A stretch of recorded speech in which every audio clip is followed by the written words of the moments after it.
আমাকে গ্রেপ্তার করা হবে কেন? গ্রেপ্তার করাটা এটা সম্পূর্ণ একটা অমানবিক বিষয় এবং দেশদ্রোহী একটা কাজ। আমাকে গ্রেপ্তার করার তেমন উল্লেখযোগ্য কোনো কারণ দেখতে আসছি না, তবে এইটা সত্য যে আমি 71 সালে ওই মুরগি চুরি করতাম, মুরগি চুরি করে পাকিস্তানিদেরকে দিতাম, তারা খাইতো। এটা আমি একটা মানবিক অধিকার থেকে দিচ্ছি, কারণ তারা আমাদের দেশের মেহমান ছিল। এই মেহমানদেরকে মেহমানদারি করানো এটা সুন্নাত, দায়িত্ববোধ থেকে আমি ওই মুরগিগুলো কালেক্ট করতাম। কিন্তু ওই সময় তো বাজারঘাট বন্ধ ছিল, ওই বাজারে যাব মুরগি কিনবো, এই সময়টা কোথায়?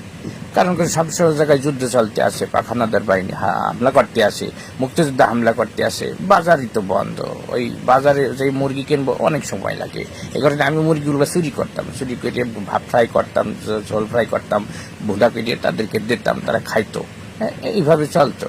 হ্যাঁ, কিন্তু এইটা তো অনেক বছর আগের কথা। ওই অনেক বছর আগের কথাটাই নিয়ে এখন আমাকে মুরগি চুরির অপরাধে গ্রেপ্তার করা, এটা একটা অমানবিক বিষয়, এটা অমানবিক এবং এটা আমি মনে করি মোটেও ঠিক হইতে আসে। এটা এই মুহূর্তে আমাকে গ্রেপ্তার করাটা আমি জাতিসংঘের কাছে দাবি করব যে ওই আমাকে যেন সাইডে দেওয়া হয়। কারণ ওই 50-60 বছর আগের একটা বিষয় লইয়ে এই এত বছর পরে এসে আমাকে একটা মুরগি চোর বানিয়ে গ্রেপ্তার করিও, এটা তো আমার মান সম্মান নষ্ট হবে। তার জন্য আমি মনে করি তাদেরকে বারবার স্মরণ করে দেওয়া উচিত যে এটা মুরগি চোরার বাংলাদেশ।